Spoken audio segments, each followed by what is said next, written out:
Assalamualaikum warahmatullahi taala wabarakatuh. Bagi Datuk Indra Khairul Zaimi Daud, Ketua Pengarah Immigration, tuan-tuan dan puan semua. Pada hari ini kita akan adakan sidang media bersama SPRM dengan Immigration berhubung dengan isu yang baru kita bongkarkan pada sejak semalam, Jamikan Ops Tax, di mana adalah kerjasama kami berdua. Jadi untuk tidak menyangka masa, saya silakan dulu Datuk Indra Khairul Zaimi Daud untuk memulakan sidang media kita pada pagi ini, pada tengah hari ini. Assalamualaikum dan salam sejahtera. Pertama kali saya ingin mengucapkan ribuan terima kasih kepada rakan-rakan media yang hadir pada hari ini. Terlebih dulu saya ingin bagi pihak Jabatan Immigration Malaysia merakamkan setinggi-tinggi penghargaan ucapan terima kasih kepada Datuk Seri Azam dan SPRM di atas kerjasama yang diberikan sehingga sindiket ID hacking ini berjaya ditumpaskan pada hari semalam 6 April 2021 mulai satu operasi yang dinamakan OPHAD yang dilaksanakan secara bersama oleh SPRM dan juga Jabatan Immigration Malaysia. Kita tahu bahawa isu penggodaman ke atas sistem Jabatan Immigration, ID pegawai telah dicuri ataupun di hacking oleh sindiket ini adalah isu yang telah lama berlaku, dan oleh itu pada tahun lepas Immigration telah menjalankan siasatan dalaman terlebih dahulu, dan daripada siasatan dalaman ini kami mendapat maklumat bahawa ia melibatkan pihak luar di dalam satu skala yang besar. Jadi bantuan dan kepakaran SPRM telah dipohon oleh Immigration, dan satu task force khas telah ditubuhkan lebih kurang pada pertengahan tahun lepas. Task force telah bekerjasama melakukan kerja-kerja perisikan dan pengumpulan maklumat.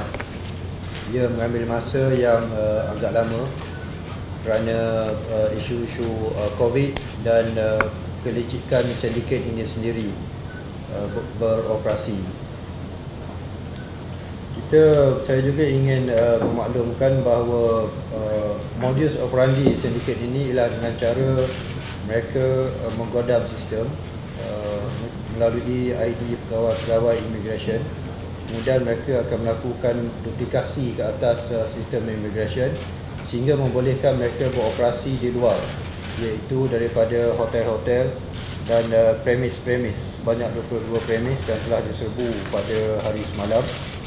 Dan daripada duplikasi sistem ini, mereka akan mengeluarkan PLKS ataupun pas lakukan kerja sementara secara tidak teratur sehingga mendatangkan kerugian kepada kerajaan.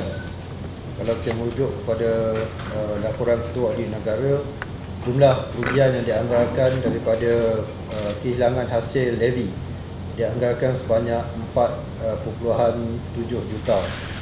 Itu pada laporan pada tahun 2018. Jadi dengan kejayaan menumpaskan sindiket ini, kami percaya bahawa masalah ini telah berjaya diatasi. Dan saya juga ingin memaklumkan bahawa Kementerian Dalam Negeri sendiri aware tentang perkara ini, iaitu penggodaman sistem ini, dan pihak kerajaan juga sebagai langkah penyelesaian jangka panjang telah meluluskan pembinaan satu sistem baru yang dikenali sebagai National Integrated Immigration System, yang mana sistem baru ini akan menggantikan sistem MyIMS yang ada sekarang yang telah pun berusia melebihi 15 tahun. Terima kasih.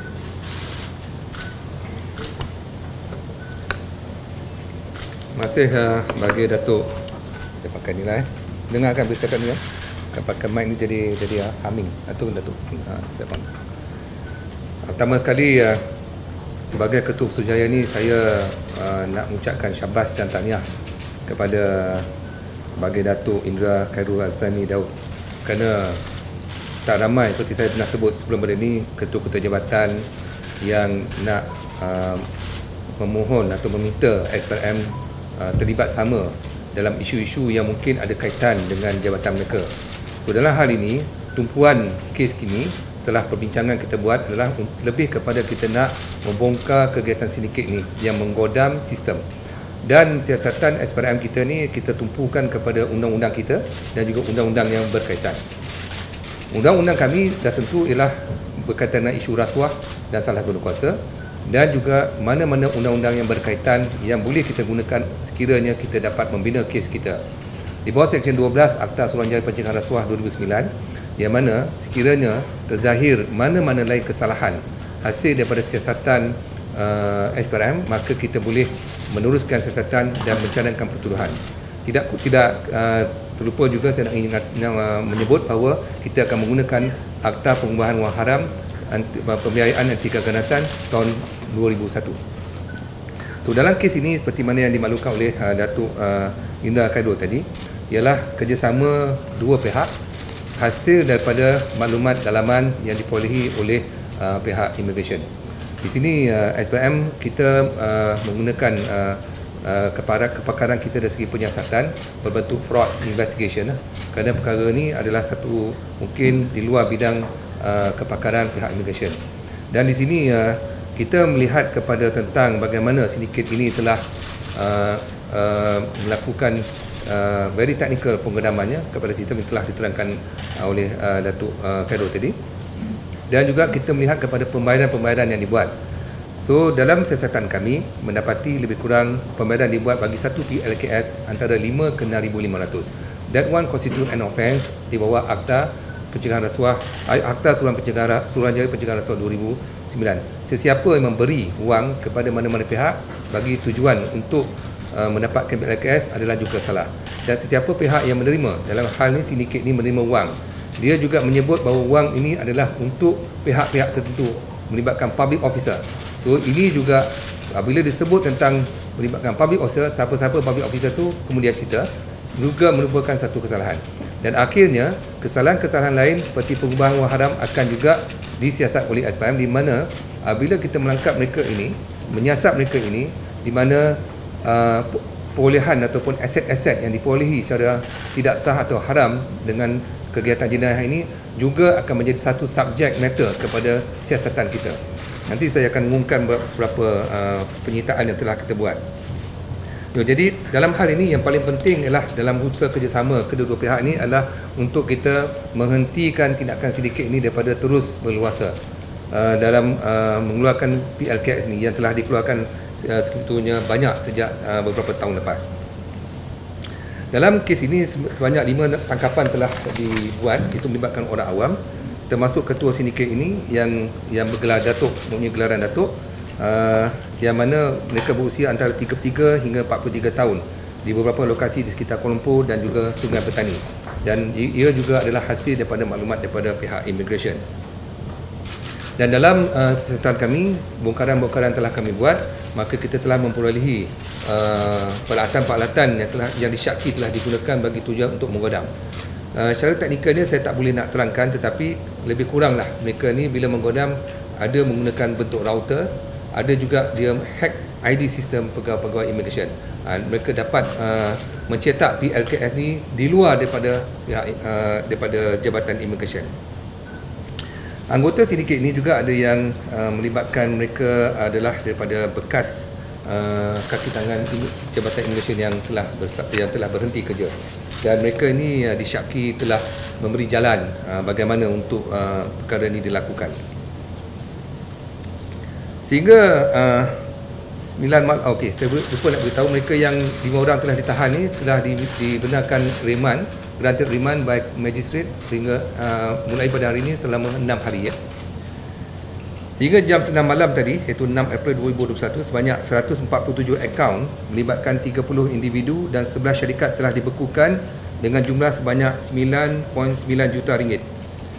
Dijangkakan jumlah berkenaan akan bertambah apabila pihak bank selesai mengemasginikan baki akhir akaun selepas proses pembekuan dibuat.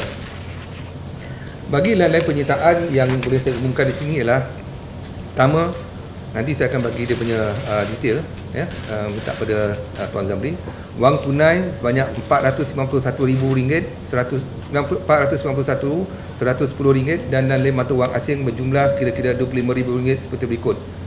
Ringgit Malaysia berjumlah RM334,460, Euro money RM1,300, Pound sterling berjumlah RM2,000, Rial Saudi RM7,900 dan pelbagai denomination of money RM156,650.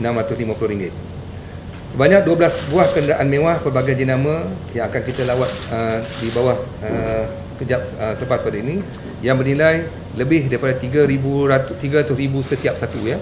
Antaranya ialah Range Rover Sport, Range Rover Vogue, GMC Yukon XLA, Bentley, Mercedes-Benz, Range Rover dan sebagainya. Dan kereta-kereta ini ada dipamerkan di ruang lega parking SPRM Kuala Lumpur. Tidak kurang juga 34 unit jam tangan mewah pelbagai jenama seperti Rolex, Bell & Rose dan juga 32 unit jam mewah yang lain-lain juga telah dirampas. Yang keempat ialah pelbagai peralatan elektronik dipercayai digunakan untuk memproses PLKS palsu ini, antaranya telefon bimbit, laptop, CCTV dan sebagainya.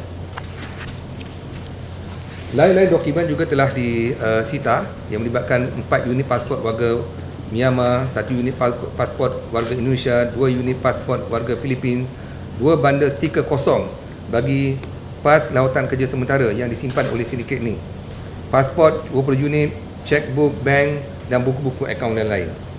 Lain-lain pembukuan ada seperti berikut: kenderaan Velfire, Mercedes-Benz, motor Honda, Toyota Alphard, Mercedes-Benz yang lain-lain dan juga kenderaan-kenderaan mewah yang lain juga telah disita, termasuk juga rumah-rumah kediaman, itu 1 unit rumah teras dan 2 unit rumah semedi.